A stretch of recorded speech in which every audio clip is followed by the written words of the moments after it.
stuff. And Lisa was talking about the going to that, corporate funds is great, but I'll tell you, everybody on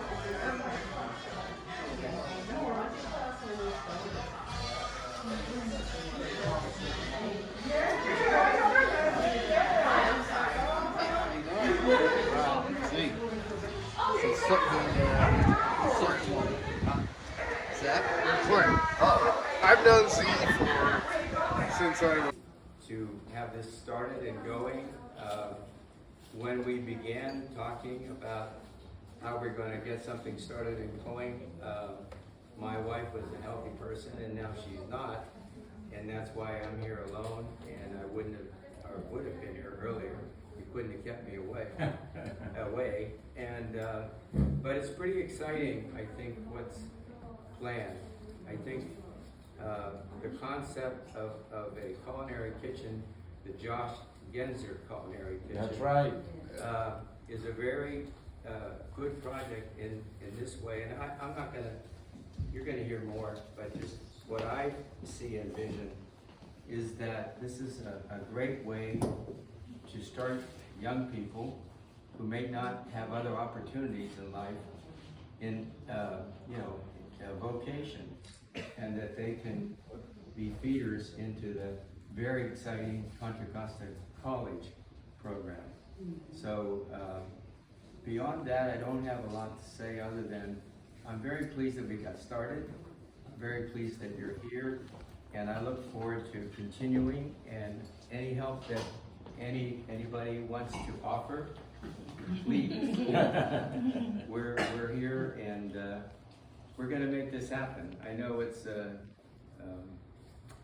what can I say, a challenging program, and we have some great, there goes Larry.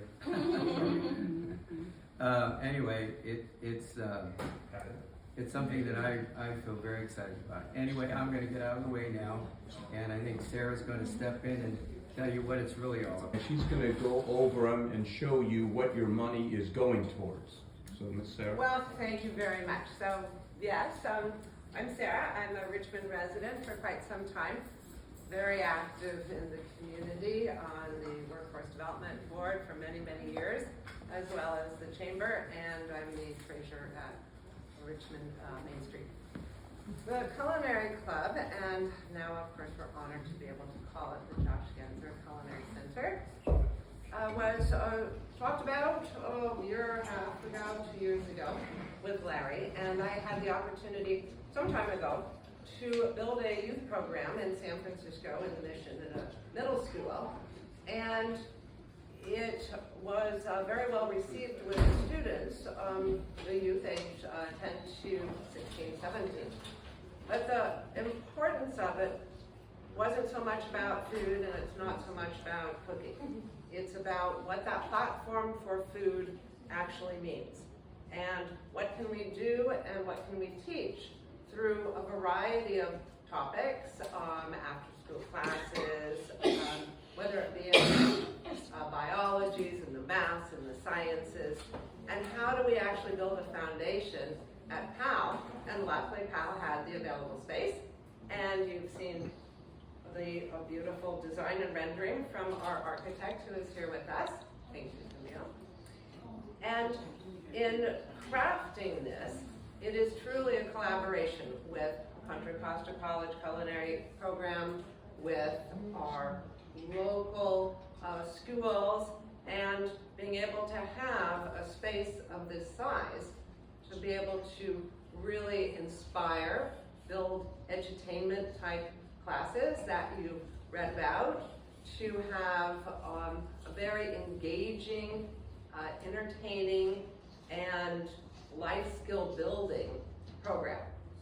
And of course, what makes it very unique is that it's not only the variety, you see a couple of the samples here, things that would become a curiosity that now can be part of a class, that will build a class around it. A couple of the other classes that are listed here, so what's in your house, what's in your kitchen, what does a family recipe look like? And with the opportunity to inspire youth to actually have an interest in something else. It could be plant biology, it could be agriculture, it could be food science. All of those make up the largest industry in the world, which is food. But importantly, it is life skills and is self-empowerment and knowledge. And as we all know, food is sustainable, but it's what we do. It brings us joy, it makes us happy, and it's something that can be shared. And the more skills and the more knowledge that we provide to our youth will allow them to then take that information and do something with that. They can bring it home to their families, they can take it into the next level of education.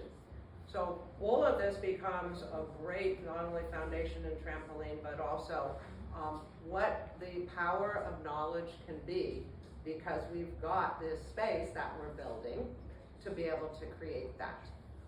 The other important part about having a space like this as a commercially licensed kitchen is we'll have evening programs, we'll have weekend programs, we'll have family programs, we'll have food competitions, that it really becomes not only a space that, of course, we can put it on the TV because we'll put TV cameras in there, that it is community, it's within our business community, and it's within our families.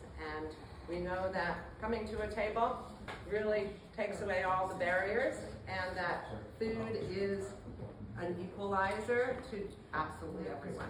We've named a lot of the curriculum and the basis for it as an educational equity equalizer for those important reasons, that nobody has one skill that's better than another person, that there is an absolute critical aspect that everyone comes to the table and they're all going to learn a skill and they'll be curious. I think you'll see a couple of the classes on here that are really built around multiple prongs of knowledge. So one called Life of the Potato. Well, is it about a potato? Well, it is about a potato, but it can be life of an apple. And what happens is, it is a true story, but over 10 weeks or 12 weeks, what the students and the kids and the youth are learning is everything about that particular object. Where it was founded, how does it grow, what type of soil does it grow in, how does it get processed, how does it end up in the frozen food bag in the freezer section, why do we put ketchup on it, what are food miles, how far did that potato travel. So all of these somewhat subliminal learnings really go into the power of knowledge that these kids will have, and they might understand it now a bit more about global ecology. How did that truck get that potato from here to there? Why does the potato last so long? So it can be anything. And also part of the potato is that we'll take the great opportunity to utilize the podcast room at PAL. So kids will be able to tell a story about the potato. So many of these are about how to really inspire, but also have a bigger reach in terms of food. They might learn how to cook the potato because we'll have a fabulous kitchen. But what else did they learn? And what did they learn about the nutritional value of the potato? So another one that I'll just wrap up with is Iron Chef. And that is about kids understanding what is in that package. It's easy to go to the store and buy something in a package. But here, what is the packaging? What is the marketing? What is the magic of the color of the packaging? What is the ingredients? How did that recipe get formed? How does it get distributed into 7-Eleven or the Safeway? So all of these are part of building an Iron Chef, that the kids will learn how to build nutritional labels. They'll learn how to source ingredients. They'll learn how to actually make something. They'll have to do a marketing campaign. And so they've learned many, many, many, many things that was really about how do you make, the next great Cliff Bar. So it's everything that can be touched off of the foundation of having the Culinary Club. So that is what we have. The play on words, Eatable for Life, is in fact about that, because you eat for life and you are able for life and through food is literally the only industry in the world, or you could do all these things and you're going to do it every single day, and then you're going to continue to do it every day. So it's about empowerment. Okay. And that's what we're building. And we hope to be fully sponsored with all of your generous contributions. And of course, we will acknowledge and have recognition for everyone, right? We'll be making wood spoons and little chef's jackets. And of course, we'd like to build out our kitchen this year. Thank you. Hey, and there